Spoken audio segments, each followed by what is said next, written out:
Y'all understand this. I get around. I get around. In a rehearsal hall on West 89th Street in New York, Kenny, Leon, and cast are giving invited members of the media a first look at Holler If You Hear Me. On my block, it never fails to be gunshots. Can't explain a mother's pain when the sun drops. Black male slipping in hell, when will we prevail? Fear in jail, but crack sales got me living well. And I can help but wonder why so many young kids had to die. Caught strays from AKs in the drive-by. Swollen pride and homicide don't coincide. Brothers cry for broken lives. All right, man. All right. We caught up with Leon in Atlanta a few days later. Hey, man, how you been? I'm good, man. He'd come here to host his annual charity golf tournament, which benefits True Colors, the theater he founded here some 10 years ago. Everyone hits from the tee. We take the best ball. Everyone hits from that ball. And then you play your own ball in. Leon has little time for golf these days. He went without a break from opening a Broadway revival of Raisin in the Sun, for which he has received a Best Director Tony nomination, to rehearsals for Holler. What is Holler If You Hear Me? Holler If You Hear Me is this wonderful new Broadway musical that Todd Kreitler wrote, and I've never seen anything like it, but it's inspired using the lyrics of Tupac Shakur, who is an amazing artist, was an amazing artist, and what I've tried to do is to reveal to the world the artist that is Tupac. Not interested in the day-to-day life of Tupac. We're not developing an autobiographical story. It's all just using his lyrics and putting it with Todd Kreitler's book to give voice to young boys, young men in America who are being shot, killed daily. It's also a musical that talks about unconditional love of family, community, and country. Why that song as the title of the show? Well, the title of the show, Holler If You Hear Me, which is one of his songs, one of Tupac's songs. But I think Todd chose as the title because there are a lot of Americans hollering every day to be heard about economics, education, dreams deferred, access to the dream, to the American dream. And what is most interesting about Holler If You Hear Me as a title is the hear me part.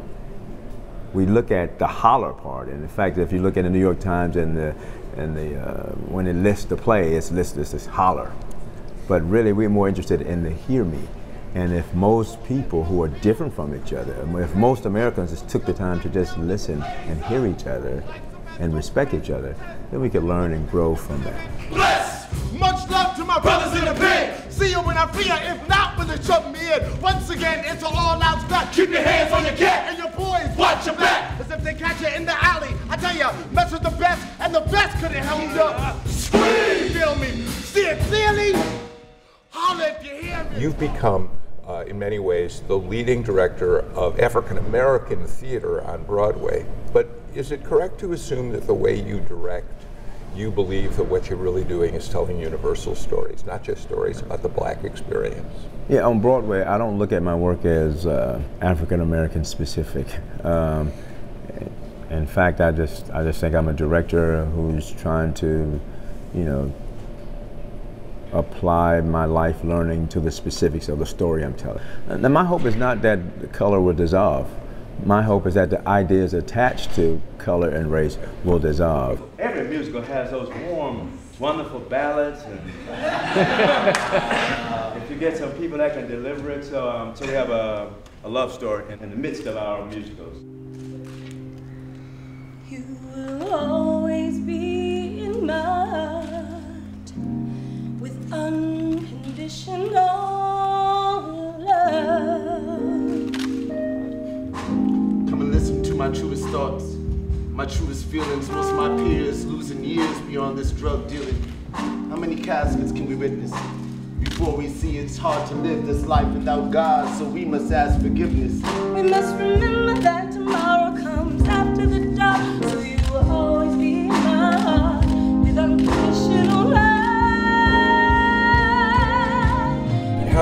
having come out of Atlanta, how does having been in Georgia for so many years inform your work? That's a good question, Bill. It informs my work in every way because I think until you lived in the South, you don't know the true America with all of our warts, with all of our rainbows, the good and the bad. Since I was a little boy growing up in Florida and then coming to school in Georgia, I've always been aware of the inequalities, the racism, sexism, but I've always also seen the beautiful in the churches. And one reason I like Atlanta because it's a big city, but it's a small town. But I think growing up in the South, you're encouraged to educate yourself about our history, and history has played a big part in all of the plays that I've done. Leon insists he's not overly anxious about whether he wins the Tony next week. It's interesting to be nominated for the Best Director Tony for the second time, but the most important thing to me is that the whole production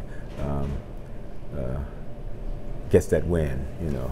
But for tonight, all of Broadway's luminaries will be at the Palace Theater to watch Leon's show, hollering that it's arrived and brought fresh voices with it.